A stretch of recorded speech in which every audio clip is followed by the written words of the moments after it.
નમસ્તે, સ્વાગત છે આપનું આપણા કાર્યક્રમમાં કે જેનું નામ છે ગોષ્ઠી વિથ વિકલ્પ કોટવાલ. પરમ દિવસે 28 જુલાઈના દિવસે ફેસબુકના મેમરી સેક્શનમાં એક અપડેટ જોયું અને એ અપડેટ જોયા પછી ઈચ્છા થઈ કે આપની સાથે એક નાનકડી ગોષ્ઠી કરું, એટલે કરી રહ્યા છીએ.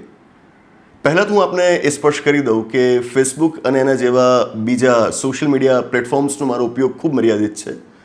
થોડા દિવસે હું ફેસબુક ખોલીને અપડેટ્સ જોઈ લેતો હોઉં છું. અને અત્યારે તો એમણે આપણને એક સુવિધા પણ સારી આપી છે કે તમે કોઈ એક પ્લેટફોર્મ ઉપર પોસ્ટ મૂકો તો એ આપોઆપ બીજા પ્લેટફોર્મ ઉપર શેર થઈ જતી હોય છે. જેમ કે તમે ઇન્સ્ટાગ્રામ ઉપર કંઈક શેર કરો તો હવે ફેસિલિટી છે કે એ જ પોસ્ટ ફેસબુક ઉપર આપોઆપ શેર થઈ જાય, તમારે ફેસબુક ઉપર એને અલગથી શેર કરવી ન પડે. અને એટલે જ હું આ પ્લેટફોર્મ્સનો ઉપયોગ ઘણો ખરો ઘટાડી શક્યો છું. આપને પણ કહીશ કે આપ પણ એનો ઉપયોગ મર્યાદિત જ રાખો. સોશિયલ મીડિયા પ્લેટફોર્મ્સનો ઉપયોગ વધારે પડતો થાય એ આપણા માટે સારું નથી, ખરાબ છે. એટલે એનો ઉપયોગ ખૂબ મર્યાદિત કરશો. હવે આ જે પોસ્ટ હતી એ 28 જુલાઈ 2017ની હતી અને લગભગ એ જ દિવસે જીપીએસસી ક્લાસ 1-2ની સિવિલ સર્વિસીસ એક્ઝામનું રિઝલ્ટ જાહેર થયું હતું. મેં પરીક્ષા આપી હતી અને પરીક્ષા મેં સક્સેસફુલી પાસ કરી હતી. મારું સિલેક્શન થયું હતું. આમ તો સ્ટેટ ગવર્મેન્ટની કોઈ નોકરી માટે મેં ક્યારેય પ્રયત્ન કરવાનું વિચાર્યું જ નહોતું. ગ્રેજ્યુએશન પૂરું કર્યા પછી જ્યારે હું દિલ્હી ગયો યુપીએસસીની તૈયારી માટે, ત્યારથી વિચાર મગજમાં સ્પષ્ટ હતો કે કરીશ તો યુપીએસસીની તૈયારી કરીશ, એના થકી કોઈક સિલેક્શન મળે તો એ લઈશ, બાકી સ્ટેટ સર્વિસીસમાં જવાનો વિચાર મારો જરાય નહોતો. પણ પછી સંજોગો એવા સર્જાયા કે ગુજરાત પરત થઈને, દિલ્હીથી ગુજરાત પરત થઈને મેં ભણાવવાનું શરૂ કર્યું અને ભણાવવાની પછી લત લાગી ગઈ. એટલી બધી લત લાગી કે પછી હવે નોકરીનો કોઈ વિચાર રહ્યો નહીં. યુપીએસસીમાં ઇન્ટરવ્યૂ આપી ચૂક્યો હતો, એમાં ચાહત તો આગળ વધી શકત, પણ બધું માંડી વાળ્યું અને નક્કી કર્યું કે બસ ભણાવવા ઉપર જ ધ્યાન કેન્દ્રિત કરીએ. પણ એ જ અરસામાં 2014માં જીપીએસસીએ ક્લાસ 1-2ની પરીક્ષા માટેનું એક નોટિફિકેશન બહાર પાડ્યું. મારો એ સ્પષ્ટ વિચાર રહ્યો છે કે જો તમે આ ક્ષેત્રમાં ભણાવવા માંગો છો તો તમારી પાસે આ ક્ષેત્રની જે અલગ અલગ પરીક્ષાઓ છે એને એક બહોળો અનુભવ હોવો જોઈએ. મારી પાસે યુપીએસસીનો બહોળો અનુભવ હતો. બીજી પણ પરીક્ષાઓ મેં સક્સેસફુલી પાસ કરેલી હતી, જેમ કે સ્ટાફ સિલેક્શન કમિશનની પરીક્ષા, કમ્બાઇન્ડ ગ્રેજ્યુએટ લેવલની એક્ઝામિનેશન. મીનવાઇલ અમુક મિત્રોના કહેવાથી, આમ તો એક રીતે દબાણથી જ, કોઈના દબાણમાં આમ તો હું આવું નહીં, પણ 2011માં આવું એક નાનકડું દબાણ મેં સ્વીકારી લીધું હતું. મિત્ર બહુ અંગત હતા એટલે એમની વાત માની લીધી હતી. જીપીએસસીએ 2011માં ન્યાય મામલતદારની પરીક્ષાનું નોટિફિકેશન બહાર પાડ્યું હતું. હવે હું ક્લાસ 1-2 માટે પણ ક્યારે વિચારતો નહોતો, તો પછી ન્યાય મામલતદાર જેવી પરીક્ષા માટે તો હું નહોતો જ વિચારવાનો, પણ એમના કહેવાથી મેં એક અનુભવ ખાતરે પરીક્ષા આપી. એની પ્રિલિમિનરી પરીક્ષા પાસ કરી. મુખ્ય પરીક્ષા આપવા માટે પછી હું ગયો નહોતો, કારણ કે એ જ વખતે યુપીએસસીની મુખ્ય પરીક્ષા મારે આપવાની હતી. તો આ બધી પરીક્ષાઓના અનુભવ મેં લીધેલા હતા. પણ મારું માનવું એ રહ્યું છે કે જો તમારા ક્ષેત્રમાં લાંબા સમય સુધી કામ કરવું છે અને વિદ્યાર્થીઓને સાચા અર્થમાં ભણાવવું છે, આ કામને ન્યાય આપવો છે, તો તમે પરીક્ષા પાસ કરેલી જ હોવી જોઈએ. યુપીએસસીનો ઇન્ટરવ્યૂ આપેલો હતો એ પૂરતું હતું, છતાં પણ મારો વિચાર કે જીપીએસસી ક્લાસ 1-2ની પરીક્ષા પણ મેં પાસ કરેલી હોવી જોઈએ. 2014માં એ પરીક્ષા શરૂ થઈ. એક પછી એક તબક્કાઓ અમે પાર કરતા ગયા અને આખરે 2017માં એનું ફાઇનલ સિલેક્શન આવ્યું અને એમાં મારું સિલેક્શન થઈ ગયેલું હતું. પણ જેમ મેં જણાવ્યું કે વિચાર સ્પષ્ટ હતો કે નોકરી નહોતી કરવી. વિદ્યાર્થીઓની સામે એક આદર્શ ઉદાહરણ પૂરું પાડી શકાય કે તમને જે ભણાવે છે એમણે પરીક્ષા પાસ કરેલી છે તો એ તમને પણ કરાવી શકે છે. આવું એક આદર્શ ઉદાહરણ વિદ્યાર્થીની સમક્ષ હોય ને તો એનો વિશ્વાસ મજબૂત થાય. એટલે જ તો આજે પણ હું અવારનવાર સોશિયલ મીડિયાના પ્લેટફોર્મ્સ પર આ વાત કહેતો રહું છું અને કહેતો જ રહીશ કે જો કોઈ વ્યક્તિ, એ ભાઈ હોય કે બહેન, કોઈ પણ હોય, એણે યુપીએસસી જીપીએસસી જેવી કોઈ પણ પરીક્ષા માટે, વર્ગ 3ની કોઈ પણ પરીક્ષા માટે ભણાવવું છે તો એણે સૌથી પહેલાં પરીક્ષા પાસ કરવી જ જોઈએ. વિદ્યાર્થીઓએ સામે સવાલ કરવો જોઈએ કે તમે અમને ભણાવવા માગો છો આ પરીક્ષા માટે, તમે ખુદ આ પરીક્ષા પાસ કરેલી છે. કોઈક સવાલ કરશે કે જો કોઈ ઉમેદવાર આ રીતે પરીક્ષા પાસ કરી જ લે તો પછી એ તો સરકારી નોકરીમાં જોડાઈ જાય ને, પછી એ ભણાવવા કેમ જાય? એવું નહીં. ભણાવવા માટે તમે પરીક્ષા પાસ કરેલી હોવી જોઈએ, નોકરી કરવા માટે નહીં. નોકરી કરનારો વર્ગ અલગ છે, ભણાવવાવાળો વર્ગ અલગ છે. ભણાવવું એ તમારી પેશન હોવી જોઈએ, બરાબર? અને જો એ ખરા અર્થમાં પેશન છે તો તમે પરીક્ષા પાસ કરીને સક્સેસફુલી, 1-2 તબક્કા નહીં, બરાબર, એ પરીક્ષા પૂરી રીતે પાસ કરી નોકરીને છોડીને તમે આ ક્ષેત્રમાં હોવા જોઈએ. મેં નોકરી નહોતી સ્વીકારી, એની તાલીમ પણ નહોતી લીધી. બસ મારે મેરિટમાં નામ જોઈતું હતું કે જેથી હું વિદ્યાર્થીઓનો વિશ્વાસ જીતી શકું, જે વિશ્વાસ હતો એને વધુ મજબૂતાઈ બક્ષી શકું, એ માટે મારે કરવું હતું ને મેં કર્યું. હોય છે કૂવામાં દેડકા હોય છે, કહેતા રહેતા હોય છે કે કોઈક ઉમેદવારને સીટ મળી જાત, બરાબર, તમે સિલેક્શન મેળવ્યા પછી નોકરી ન સ્વીકારી તો પેલા ઉમેદવારને પણ એ સીટ ન મળી.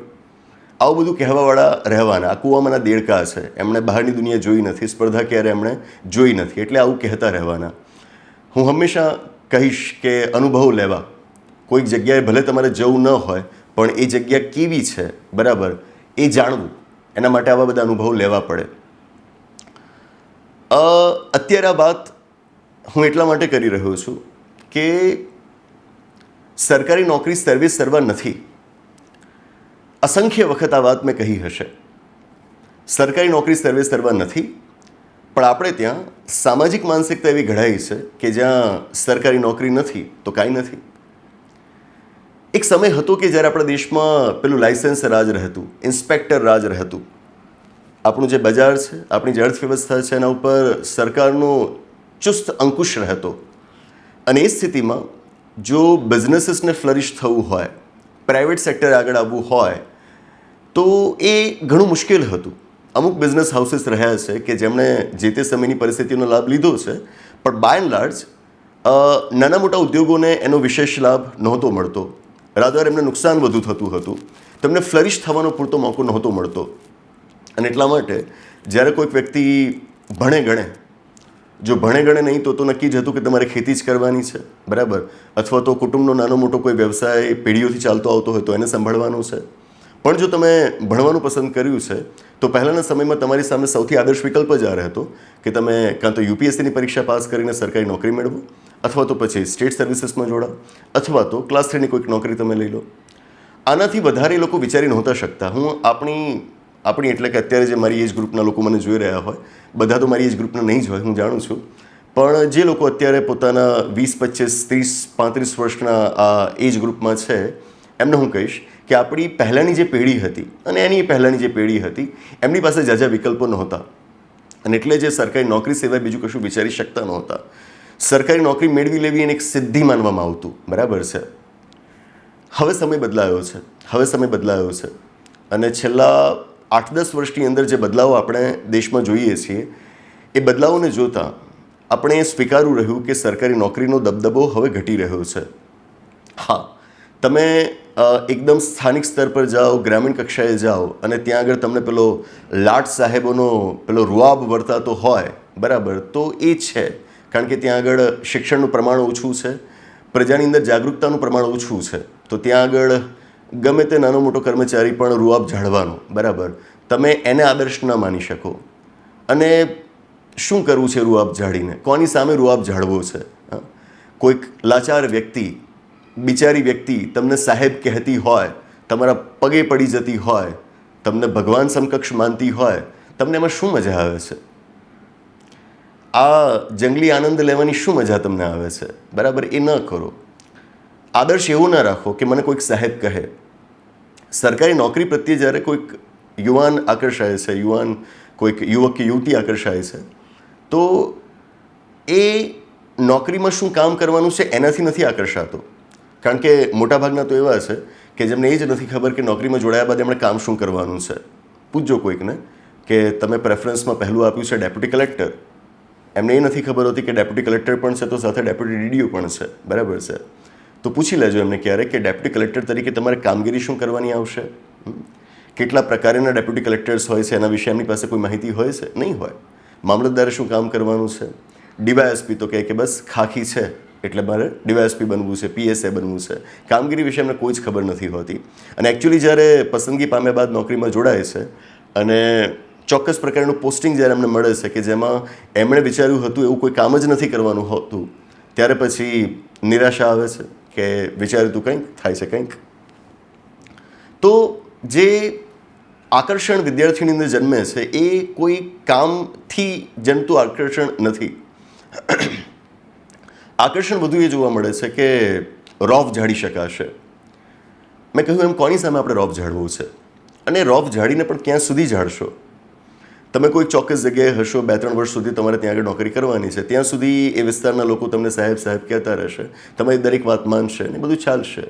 જેવી તમારી ટ્રાન્સફર થશે, એકચ્યુઅલ લાઈફમાં જોજો, પછી અધિકારીને કોઈ પૂછતું પણ નથી, બરાબર? એની વાત કોઈ સાંભળતું પણ નથી એ વિસ્તારની અંદર. જે નવા વિસ્તારમાં જશે ત્યાંના લોકો સાંભળશે, જૂના વિસ્તારના લોકો નહીં સાંભળે.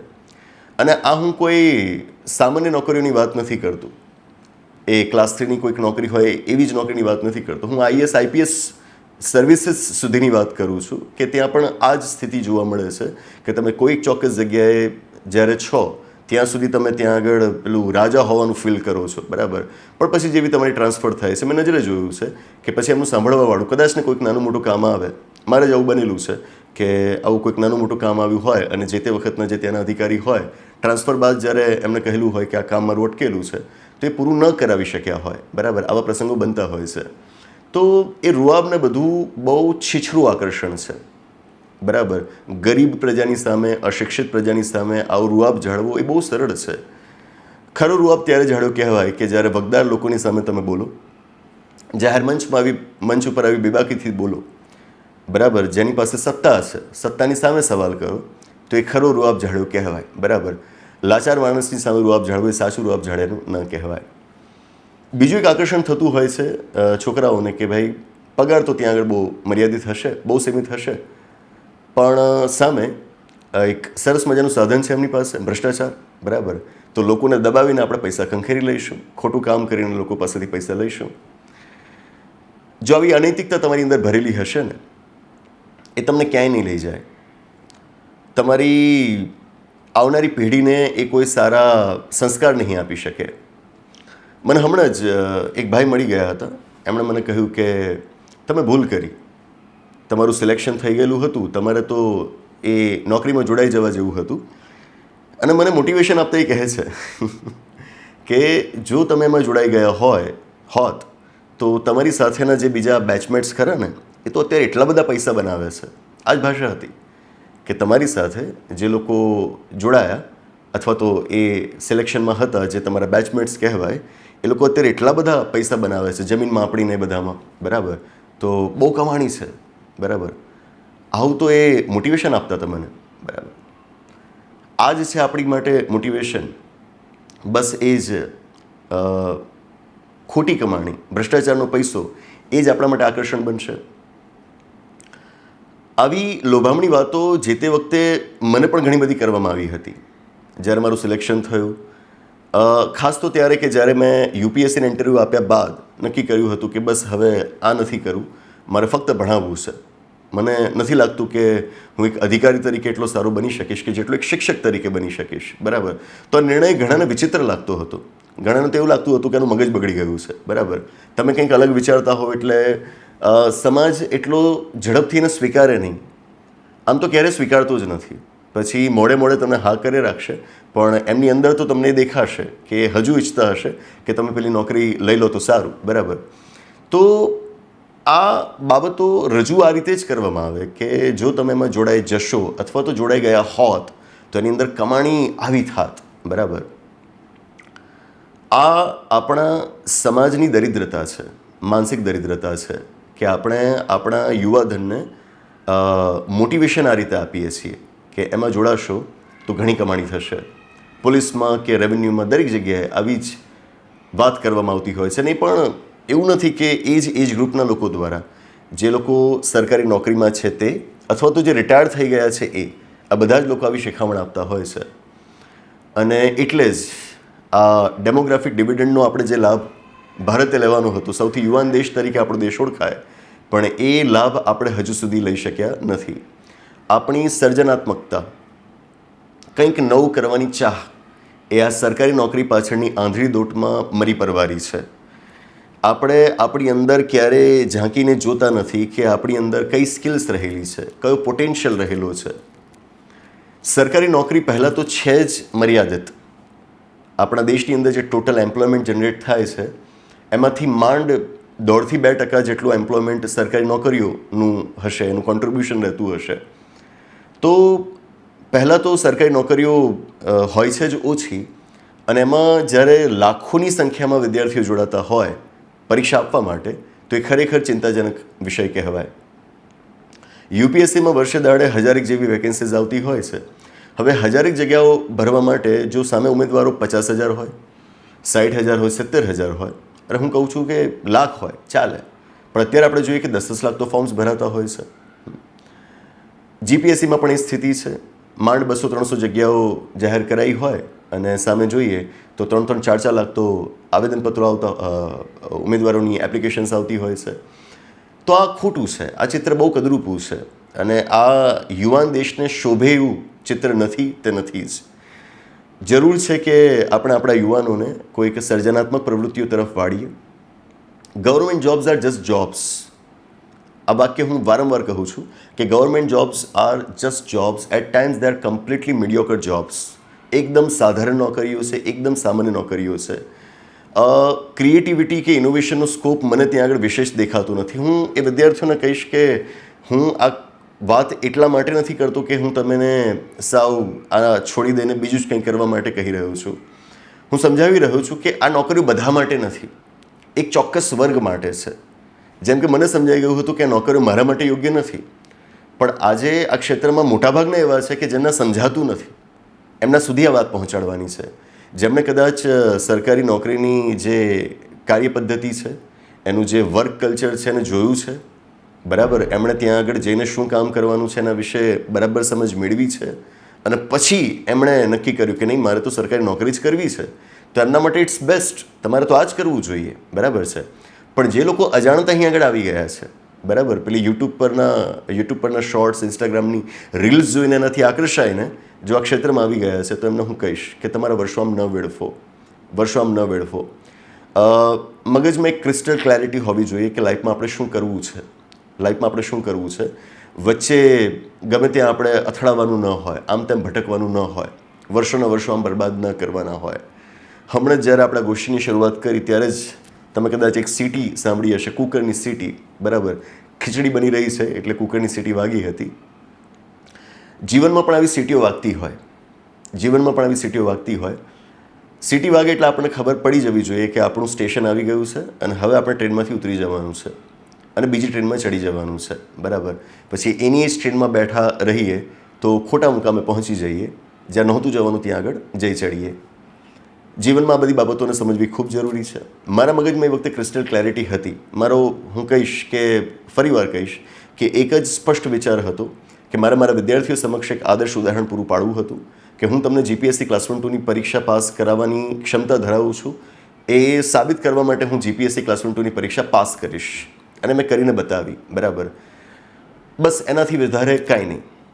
વિકલ્પો ત્યારે પણ ખુલ્લા હતા કે જેવા ઘણા બધા લોકોએ પસંદ કર્યા હતા કે પહેલાં તો મોટાભાગના એવા કે જેમણે પરીક્ષા પાસ ન કરી હોય તો પણ કોચિંગ ચલાવતા હોય, અને બીજા એવા પણ ખરા કે જેમણે પરીક્ષા પાસ કરી હોય પણ નોકરીની સાથોસાથ એ લોકો કોચિંગમાં જોડેલા રહેતા હોય, બરાબર. આ બિલકુલ અનૈતિક કહેવાય, અનએથિકલ કહેવાય. પણ આપણે ત્યાં ક્યાં એવી રોકટોક હોય છે, બરાબર. રાધર આવી રીતે નોકરી કરતાં કોચિંગમાં જે લોકો આવતા હોય, વિદ્યાર્થીઓ તેમને નકારવા જોઈએ કે યુ આર કમ્પ્લીટલી અનએથિકલ પર્સન, તમે પાછા એથિક્સ ભણાવવાના, પણ વિદ્યાર્થીઓ પાછા એમને વધાવે છે, બરાબર. તો મારી સામે પણ એવો વિકલ્પ હતો કે નોકરી પણ કરતો રહું અને સાથે આ કરું, કોચિંગનો વ્યવસાય ચલાવું, પણ એ બિલકુલ અનએથિકલ બાબત છે એટલે મેં ટાળી. અને જીવનમાં કરવા માટે એટલી બધી વસ્તુઓ છે, બરાબર. જેમ મેં આજની જ એક સોશિયલ મીડિયા પોસ્ટમાં કહ્યું હતું કે નોકરીમાં જ્યારે ન જોડાવાનો નિર્ણય મેં કરી લીધો અને પછી જ્યારે જીવનના અલગ અલગ આયામોની શોધમાં હું નીકળ્યો, એને મેં ખોલ્યા, ત્યારે સમજાયું કે જીવનમાં તો કેટલું બધું કરવા લાયક છે. અપાર શક્યતાઓથી ભરેલું છે આપણું જીવન. આપણે કેમ બસ આ એક જ પ્રકારની બાબતોથી ઘેરાયેલા રહીએ છીએ? આપણને કેમ આકર્ષણ ફક્ત એ જ સરકારી નોકરીઓનું પેદા થાય છે? આ કદાચ તમને બાળકોના રમવાનો અવાજ પણ સંભળાતો હશે, બરાબર. નિર્દોષ માસૂમ બાળકો, એમને કાંઈ ખબર નથી, બરાબર. આપણે એમને જે આપીશું એ સમજશે. હવે જો હું પહેલેથી એમના મગજમાં એ જ નાખું કે નહીં, તારે સરકારી નોકરી માટે જ વિચારવાનું છે, બરાબર, તો એના પોટેન્શિયલ પ્રમાણે એ જે બીજું કંઈક કરી શકત, બરાબર, એ એને ક્યારેય જાણ જ નહીં થાય, બરાબર. સમાજ આપણને બહુ મર્યાદિત બાબતો બતાવે છે અને સરકારી નોકરી આવી જ એક મર્યાદિત બાબત છે, બરાબર. જે લોકો નોકરીમાં જોડાઈ ગયા છે, બરાબર, એ લોકો પોતાના એ સ્થાનને જસ્ટિફાય કરવા માટે ઘણી વખત એની ખોટી વાતો રજૂ કરતા રહેતા હોય છે.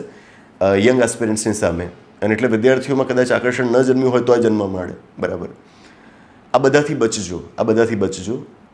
આ દેશને ફક્ત સરકારી માણસોની જરૂર નથી. વાસ્તવમાં તો અત્યારે બજારની જે સ્થિતિ છે, અર્થવ્યવસ્થાનું સ્વરૂપ જે રીતે બદલાઈ રહ્યું છે, એમાં સરકારનું કદ ઘટતું જશે. ઘણું ખરું ઘટ્યું છે, અને હજુ એ સરકારનું કદ ઘટતું જશે. સરકારી નોકરીઓની તકો ઘટતી જશે. બરાબર. અને એટલે જ તમારે એન્ટરપ્રેન્યોર્સ બનવા વિશે વિચારવું જોઈએ. અને બીજું ઘણું બધું કરવા લાયક છે. જે દેશોની અંદર વસ્તી મર્યાદિત છે, એ દેશોમાં તમે જુઓ કે લોકો કેટલું રિસર્ચ કરતા હોય છે, કેટલું ઇનોવેશન કરતા હોય છે, કેટલી ક્રિએટિવિટી દાખવતા હોય છે. આપણે ત્યાં ક્રિએટિવિટી ક્યાં દેખાતી હોય તો કે ટિકટોકના વિડીયોઝમાં દેખાતી હોય. બરાબર. પેલા ઢંગધડા વગરની રીલ્સમાં દેખાતી હોય. અને અમારા ફિલ્ડમાં પણ કહું કે જે આપણે એમને વિદૂષક કહ્યા છે, બરાબર, એ વિદેશકો પણ પોતાની ક્રિએટિવિટી યુટ્યુબ પર બરડા પાડીને બતાવતા હોય છે. બરાબર. તો આ સ્થિતિ ન હોવી જોઈએ આ દેશની અંદર. બરાબર. સરકારી નોકરીઓ જેના માટે યોગ્ય છે એના માટે યોગ્ય છે, મોટા ભાગના માટે યોગ્ય નથી, પણ એમને આની જાણ થતાં વાર લાગે છે. 10 લાખમાંથી જ્યારે 1,000 જણનું સિલેક્શન થાય યુપીએસસીમાં, અને 9,99,000નું સિલેક્શન ન થાય, બરાબર, એ 9,99,000 લોકોએ પાછળથી વિચારવું પડે કે હવે શું કરીશું. બરાબર. એના કરતાં અત્યારે જ આવી ગોષ્ઠીઓ સાંભળીને સમજી જાય કે નહીં, અમારા માટે બીજું કંઈક પણ હોઈ શકે, એની પણ વ્યવસ્થા અમે કરવા માંડીએ. તો એ એમના હિતમાં છે, સમાજના હિતમાં છે, રાષ્ટ્રના હિતમાં છે. આવી વાતો મને કરતા રહેવું ગમે છે. કોઈ પણ રીતે એવી ગોષ્ઠી કરીએ કે જેથી યુવાનોને આપણે જગાડી શકીએ, તો એવો પ્રયત્ન મારો હંમેશા રહેતો હોય છે. છેલ્લે એક ગીત મને આજે બહુ યાદ આવ્યું હતું, અને મેં ઇન્સ્ટાગ્રામ ઉપર જે પોસ્ટ મૂકી એમાં બેકગ્રાઉન્ડમાં ગીત પણ મેં શેર કર્યું હતું. હમ દોનો નામનું એક મૂવી આવ્યું હતું વર્ષો પહેલાં. બ્લેક એન્ડ વ્હાઇટ મૂવી હતું, અને એના મેઇન લીડ એક્ટર હતા દેવાનંદ. મને જૂના ગીતો સાંભળવા ખૂબ ગમે.